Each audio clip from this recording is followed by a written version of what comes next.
these stories become more and more horrific. Let's listen now to Anita Shaw, whose 17-year-old son, Jamal Shaw, was murdered by a 3-time deported Mexican gangbanger in the city of Los Angeles.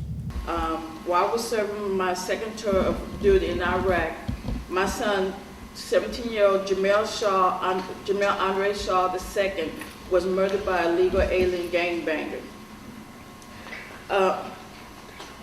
My son Jamal regularly, we call him Jazz, his nickname is Jazz because his name is Jamal Andre Shaw. Jamal regularly attended church and had emerged as a rising football star for his high school team, gaining attention from prestige academic institutions such as Stanford and Rutgers, according to his coach Hardy Williams. Jamal rushed for over 1,000 yards, driving his junior season at LA High School, and scored 14 touchdowns. He was selected MVP of the Southern League for 3 times and earned All-City honors 3 times.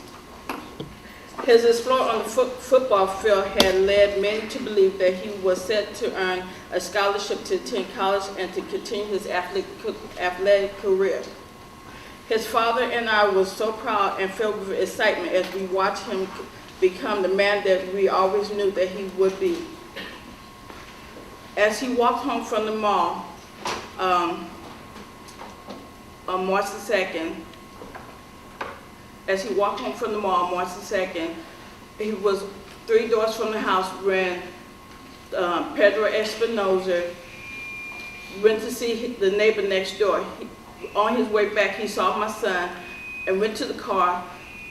We believe to get the gun, and then he walked over to my son and just asked him, "What set you from?" and killed him before he could even answer. My son was trying to walk around him, but he didn't allow him to walk around. He just shot him once in the stomach and once in the head. In the military, we call that double tap. We're not even allowed to do that in the U.S. Army, but he did to my son. My son could have lived if he didn't kill him shot him in the head. When I received the Red Cross message from my commander in Iraq, they told me that my son was murdered. And it's rough to know that you do everything that you can to raise your son to do the right thing. He developed a trust in the Lord, and there's someone that doesn't even belong here killed my son for no reason at all, just because of the color of his skin or because he didn't like the way he was walking. It doesn't make no sense. He came into our neighborhood, he came into the United States, and he didn't even belong, and no one's doing anything about it. Right now, we're trying to do the Jamal's Law so that other victims won't have to go through what we did. We need to, what we're trying to do in Los Angeles is, if you're a legal alien gangbanger, all we want the police to do is have you deported before you can kill another child that's trying to do the right thing, before you can rape or murder or do anything to someone else.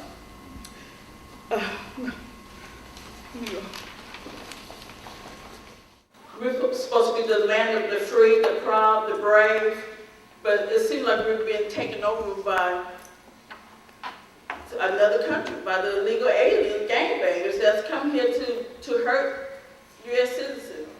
Thank you.